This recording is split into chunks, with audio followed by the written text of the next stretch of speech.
Alhamdulillahilladzi hadana lihada wa ma kunna linahtadiya laula an hadana Allah. Ashhadu an la ilaha illallah wahdahu la syarika lah wa ashhadu anna Muhammadan abduhu wa rasuluh la nabiyya ba'da, amma ba'du.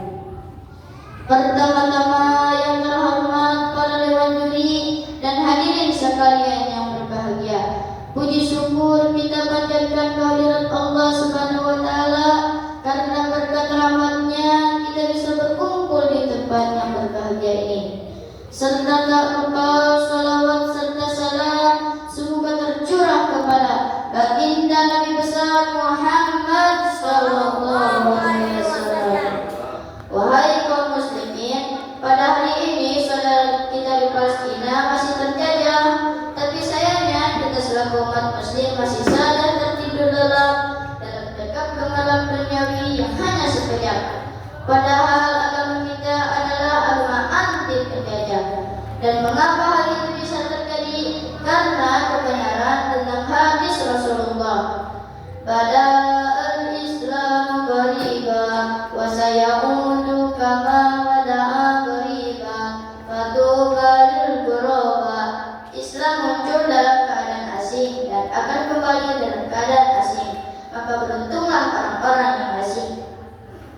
Lagi-lagi telah terbukti yakni Islam datang dalam keadaan asing dan akan kembali pula dalam keadaan asing. Asingnya Islam hari ini terlihat jelas dari bagaimana umat Islam merespon apa yang terjadi di negeri Syam di Palestina. Sungguh banding terbalik dengan apa yang Rasulullah lakukan dulu kepada 3 suku Yahudi di Madinah. Padahal yang mereka lakukan dulu tidak seberapa jika dibandingkan dengan majelis Israel. Lakukan hari ini di Palestina benar-benar di luar nalar manusia, bahkan tidak layak untuk disandingkan dengan hewan sekalipun. Dan untuk menghentikan keasingan Islam di mata pengikutnya, maka sudah seyogianya kita selaku umat muslim harus memperdalam pengetahuan kita tentang betapa pentingnya tanah Palestina untuk kita umat muslim di seluruh dunia, sehingga kelak dapat menumbuhkan kesadaran bahwa konflik yang sedang terjadi di Palestina bukan hanya sekedar tanggung jawab orang-orang Palestina, melainkan tanggung jawab kita semua selaku umat muslim. Dengan didasarkan banyaknya fakta mengenai keutamaan negeri Syam yang diantaranya adalah: 1. Negeri Syam adalah barometer keimanan umat muslim di akhir zaman. 2. Negeri Syam adalah negeri yang didoakan keberkahannya oleh Rasulullah. 3. Tiang keimanan umat muslim di akhir zaman ada di negeri Syam. 4. Penduduk Syam akan berada di atas kebenarannya hingga hari kiamat. 5. Sebaik-baiknya penduduk di akhir zaman ada di negeri Syam. 6. Syam adalah tempat berlindung orang-orang beriman di akhir zaman. 7. Negeri Syam adalah negeri satu-satunya di muka bumi yang malaikat terus menaunginya sembari membentangkan sayapnya hingga hari kiamat. 8. Syam adalah padang mahsyar dan mahsyar adalah tempat dikumpulkannya manusia untuk dihisab dan dibangkitkan dari kuburannya.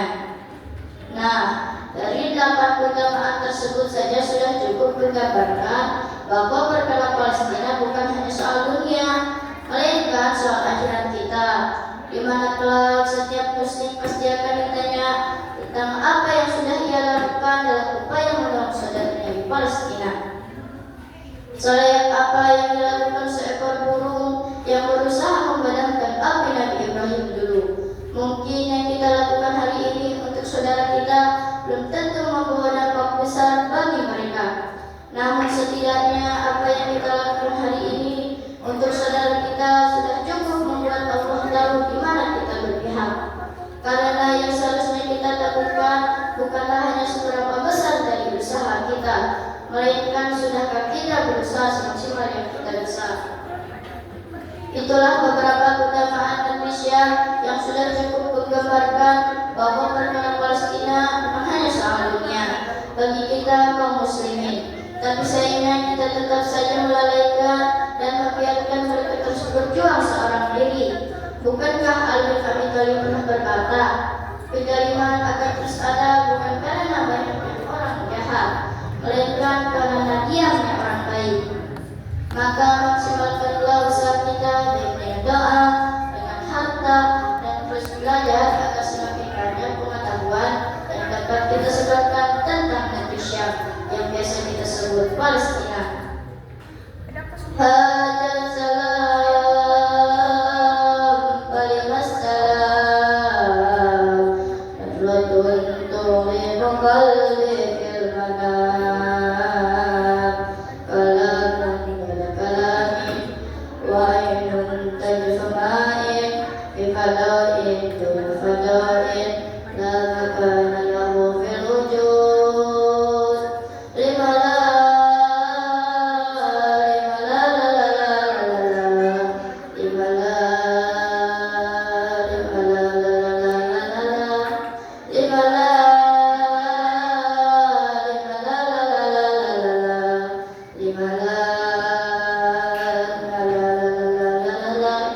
Baiklah, sebagai wakil anak-anak Palestina, pada hari ini saya akan melantunkan salat askil agar Allah membalas penjaliman orang-orang yang jalim.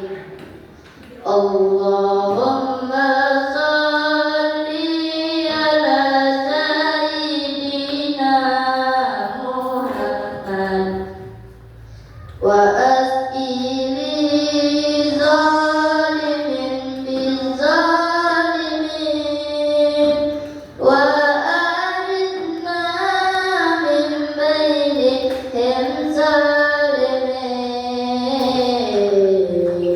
wa ala alihi wa sahbihi ajma'in. Sekian dari saya, kurang lebihnya mohon maaf. Apabila ada benarnya, itu datang dari Allah Subhanahu wa Ta'ala, dan apabila ada kesalahannya, itu datang dari kebodohan saya sendiri. Usikum wa nafsi bitaqwa